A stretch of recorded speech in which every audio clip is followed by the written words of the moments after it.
ஒரு பெரிய வீடு முழுசா எரிஞ்சு சாம்பலாகுது. அந்த வீட்டுக்குள்ள பாத்தீங்க அப்படின்னா 5 குழந்தைங்க மாட்டிக்கிறாங்க. அந்த எரிஞ்சு சாம்பலானதுக்கு அப்புறம் பாத்தீங்கன்னா அந்த வீட்டுக்குள்ள போய் பார்க்கும்போது ஒரு எலும்பு கூட மிஞ்சல, எலும்புமே சாம்பலாயிருச்சு அப்படிங்கிற மாதிரி சொல்றாங்க. என்ன நடந்துச்சு ஏது நடந்துக்குன்னு ரொம்ப டீடைலா சொல்றேன். அதுக்கு முன்னாடி இந்த மாதிரி விஷயத்தெல்லாம் டே டு டே தெரிஞ்சுக்கணும் அப்படின்னு நினைச்சீங்கன்னா நம்ம பேஜை மறக்காம ஃபாலோ பண்ணி வச்சுக்கோங்க. 1945 அமெரிக்காவில் உள்ள வெஸ்ட் வெர்ஜினால ஜார்ஜ் அண்ட் ஜெனி சோடார்ங்கிற தம்பதிகள் பாத்தீங்கன்னா 9 குழந்தைகள் இருக்காங்க. அவங்க எல்லாருமே பாத்தீங்கன்னா கிறிஸ்மஸ் சந்தோஷமா கொண்டாடிட்டு நைட்டு 12 மணிக்கு தூங்க போறாங்க. ஆனா அவங்களுக்கு தெரியல அதுதான் அவங்க சந்தோஷமா இருக்க போற கடைசி நாள் அப்படின்னு சொல்லி. நடுராத்திரினா வீட்டு கூரையில தீப்பத்தி எரிய ஆரம்பிக்குது. அதை பார்த்த அம்மாவும் அப்பாவும் 4 குழந்தைகளை காப்பாத்தி வெளியே கொண்டு வந்துட்டாங்க. பட் மீதமுள்ள 5 குழந்தைகளை காப்பாத்த என்னதான் முயற்சி பண்ணாலும் காப்பாத்த முடியல. அவங்க அந்த நெருப்புக்குள்ள மாட்டிக்கிறாங்க.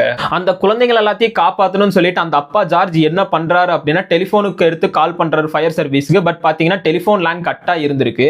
அதுக்கப்புறம் பாத்தீங்கன்னா ஒரு ஏணி எடுத்து வீட்டு கூரைக்குள்ள போய் அது வீட்டுக்குள்ள இருக்கிற குழந்தைங்க காப்பாத்தலாம் ஏணியை தேடுறாரு. யூசுவலா இருக்கிற இடத்துல அந்த ஏணி இருந்திருக்கணும். பட் இந்த ஏணியும் காணோம். சரின்னு சொல்லிட்டு என்ன பண்ணிருக்காங்க அப்படின்னா அவரோட ட்ரக்கை எடுத்து நிறுத்தி அது மேல ஏறியாச்சும் உள்ள போகலாம் அப்படின்னு சொல்லி பார்க்கும்போது அந்த ட்ரக்கோட இன்ஜினும் காணாம போயிருக்கு. எப்படி காணாம போச்சுன்னு இப்ப வரைக்கும் யாருனாலையும் கண்டுபிடிக்க முடியல. அவ்வளவுதான் முயற்சி பண்ணாலும் அந்த குழந்தைகளை அவங்களால காப்பாற்ற முடியல. கடைசியில அந்த வீடு முழுக்க சாம்பல் ஆகுது. அதுக்கப்புறம் பாத்தீங்கன்னா இன்வெஸ்டிகேட்டர் வந்து பாத்தீங்கன்னா வீடை ஃபுல்லா சர்ச் பண்றாங்க. எதனால ஷார்ட் ஃபால் ஆயிருக்கு, எதனால வீடு எரிஞ்சிருக்கு அப்படின்னு சொல்லி பாக்குறாங்க.